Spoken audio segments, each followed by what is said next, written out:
Kita beralih ke informasi lainnya pemirsa, Ketua KPK segera menetapkan tersangka kasus dugaan korupsi kuota haji. Ya, sebelumnya KPK telah memeriksa dan menggeledah sejumlah lokasi termasuk di rumah mantan Menteri Agama Yakut Khalil Qomas.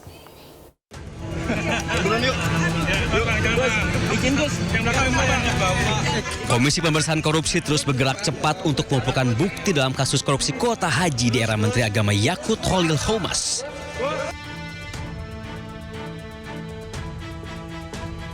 Bahkan KPK menyebut akan segera menetapkan tersangka dalam kasus ini.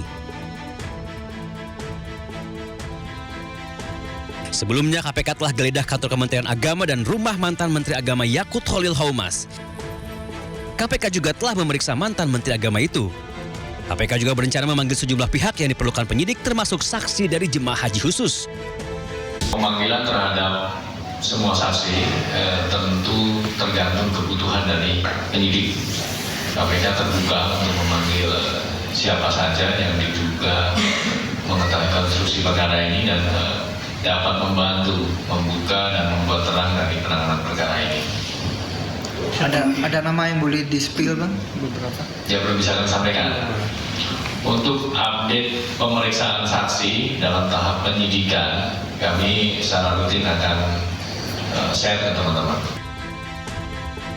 Dugaan korupsi kuota haji telah naik penyidikan. KPK menjelaskan ada dugaan penyelewengan dalam pembagian kuota haji khusus dan kuota haji reguler.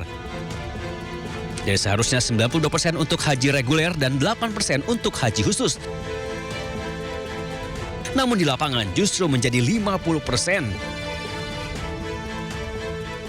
Dalam menangani kasus ini, juru bicara Budi Prasetyo menyebut bahwa KPK tidak akan tebang pilih dalam menangani kasus. KPK juga akan memanggil semua saksi sesuai kebutuhan penyidik termasuk Joko Widodo yang saat itu menjadi presiden.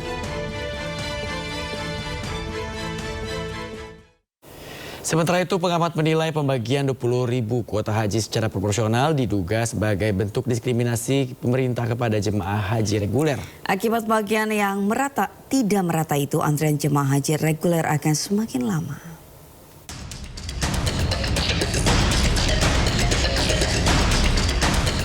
Berawal di tambahan kuota untuk jemaah haji Indonesia, Kementerian Agama kini digoyang dugaan korupsi haji. Perkara dimulai Oktober 2023. Kala itu dengan maksud mempercepat antrean calon jemaah haji, Kerajaan Arab Saudi memberikan tambahan 20.000 kuota haji.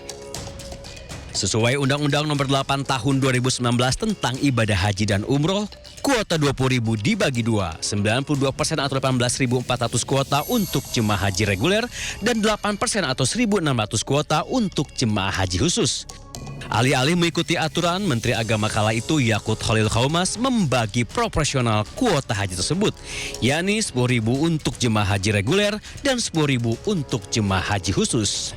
Hak kuota 98% untuk jemaah haji reguler pun dipangkas menjadi 50%. Menurut peneliti Transparansi Internasional Indonesia Agus Sarwono, pembagian kuota haji secara proporsional justru sebagai bentuk diskriminasi pemerintah kepada jemaah haji reguler. Jelas terjadi perlakuan diskriminatif yang dialami oleh para jemaah reguler yang telah mengantri bertahun-tahun. Dengan alokasi yang tidak proporsional ini, kesempatan mereka untuk berangkat haji menjadi berkurang. Niat mempercepat antrean jemaah haji pun kandas. KPK berencana akan memeriksa saksi dari calon jemaah haji.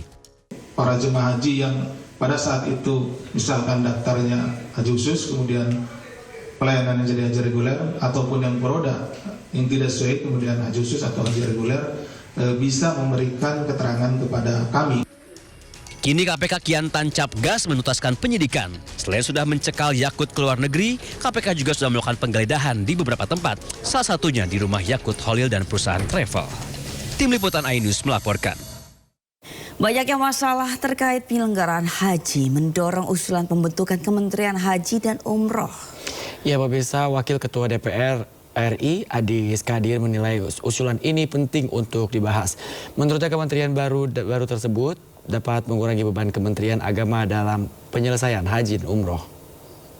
Jadi memang agar supaya tidak memberatkan mungkin tugas-tugas dari Kementerian Agama, maka dibentuk khusus Kementerian Haji dan Umroh.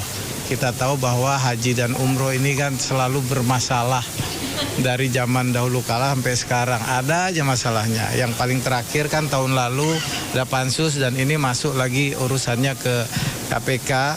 Belum lagi hasil temuan daripada tim Washaji yang kemarin terkait dengan banyaknya carut marut terkait dengan pelayanan haji, baik itu syarikah, baik itu makannya, transportnya, dan lain sebagainya. Itu kan juga masalah. Jadi pemerintah mungkin memandang perlu untuk dibuat kementerian sendiri yang khusus mengawal dan juga mengawasi Kementerian Haji dan Umroh Jemaah Indonesia yang memang terbanyak di seluruh Indonesia, di seluruh dunia. Pemerintah Indonesia serius mewujudkan kampung haji di Mekah, Arab Saudi. Ya pemirsa, sebanyak 12 lokasi lahan telah ditinjau sebagai opsi pembangunan kampung haji Indonesia di Mekah. Integrasi infrastruktur menjadi kunci dalam wujudnya pelayanan terbaik bagi jemaah ibadah haji dan umroh Indonesia.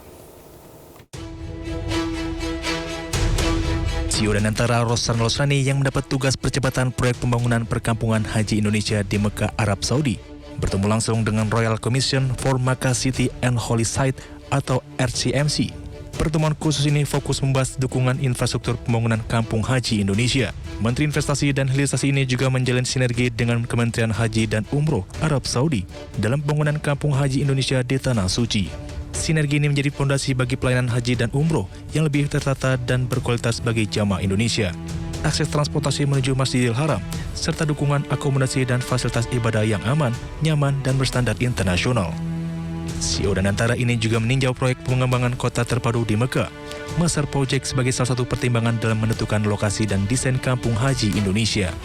Pembahasan mencakup integrasi infrastruktur agar pembangunan kampung haji Indonesia modern, hijau, berkelanjutan, dan yang terpenting memudahkan mobilitas jemaah. Selanjutnya, sebanyak 12 lokasi strategis ditawarkan pemerintah Arab Saudi untuk rencana pembangunan kampung haji Indonesia. Mayoritas lokasi berada sangat dekat dengan Masjidil Haram. Dan antara sendiri juga mendapat masukan dari developer, kontraktor, dan master planner menjadi bahan untuk mewujudkan pembangunan berkampungan haji. Assalamualaikum warahmatullahi wabarakatuh.